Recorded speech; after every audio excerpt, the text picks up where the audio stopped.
This is a U.S.-China media brief produced by the UCLA Asian American Studies Center. The U.S.-China media brief features interviews with experts and other prominent individuals involved in studying and documenting the dynamic and ever-evolving relationship between the United States of America and the People's Republic of China. I'm Russell Leong, Director of the U.S.-China Media Brief of the UCLA Asian American Studies Center. Our purpose is to provide a more balanced view of U.S.-China relations for the U.S. media through our media brief and website. Some of my Western friends from the UK or US, they think it's a great book. It's the first book in the world, actually, it's about human rights issue in China. And it's also the first book openly published in China. It's published by the Xiguang University Press.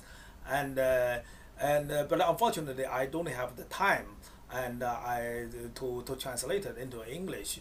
I hope in the future maybe someone would volunteer or to help me translate it into English.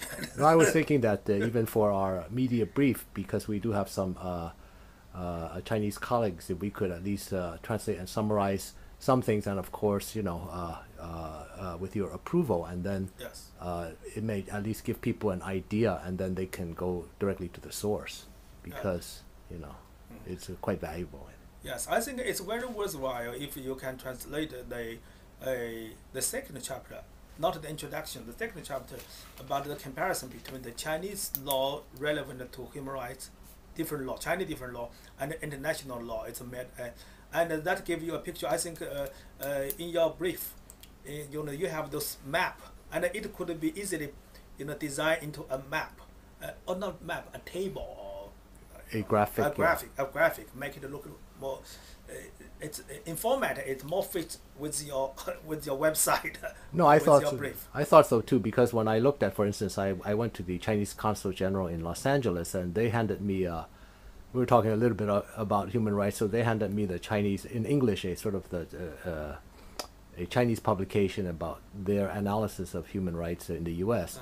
It was kind of a white-colored publication. Yeah. It looked very official. It looked very inaccessible and very governmental. And I think most journalists probably, at least American journalists, would be turned off. But I think if they had say a graphic presentation where they could compare, I think it would.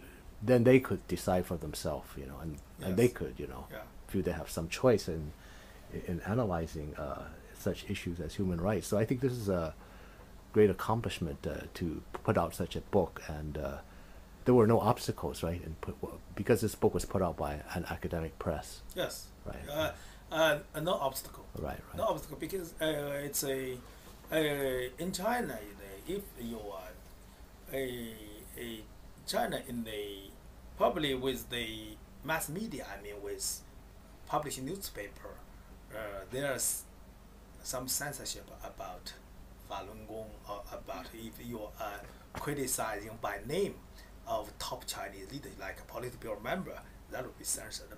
And besides this, and in books you can publish anything, anything in the book. You know, even you are sabotaging the communist, you know, he will not be censored because in the book, you know. But for instance, if your book was actually an electronic version on the internet or on the website and got spread around, would that give it a different type of currency? But it's a very serious book, right? And when people get into the internet, they want to have. Most people want to have entertainment. They have this social networking. So that's why we always, you know, give we distribute freely through our training program journalists, and but it's also being sold in the bookstore. But I don't think the general public would like reading this. They think, oh, I'm not being persecuted, I don't need to read it. But you never know. You never know. I think it's good to have these things at hand, so you can say, hey, according to international law or UN and Chinese law and American law. Yeah, we give a lot of good cases. I do a lot of collection. I do a big collection of a story. You know, I should be thankful to those journalists who for permitting me. You know, like the Washington Post and not Washington Post, the Wall Street Journal, maybe it's Washington Post, gave me the permission to to reprint their story. I want to compare like the Chinese women's rights. So how Chinese journalists reported, how Western, and how Chinese journalists should learn from the Western journalists about this. I try to make it, the Chinese journalists be more modest in a way.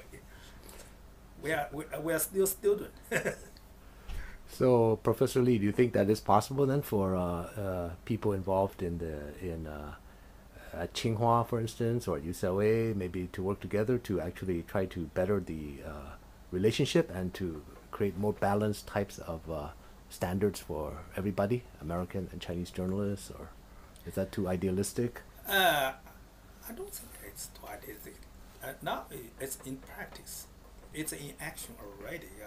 For the last 10 years, I've always been in action, and we are giving out ideas and thoughts, and we are also putting our ideas and thoughts into practice, into action. Okay, I think we are running our journalism program like maybe, I don't know how your school, you are not from the journalism school, No. but anyway, Columbia and Missouri are running their journalism program, in like running a newsroom, and not very much ivory tower style, with people just academic thinking, never go into practice. This is great. Professor Lee, I want to thank you for sharing your time with us and actually helping us to inform the American public and journalists about the Chinese point of view on journalism, your work, and perhaps the future of a better world both for the U.S. And China. The preceding copyrighted program is a property of the University of California, Los Angeles. All rights reserved. It may be used freely for educational and not-for-profit activities. For other uses or to make an inquiry, please contact the Asian American Studies Center at UCLA.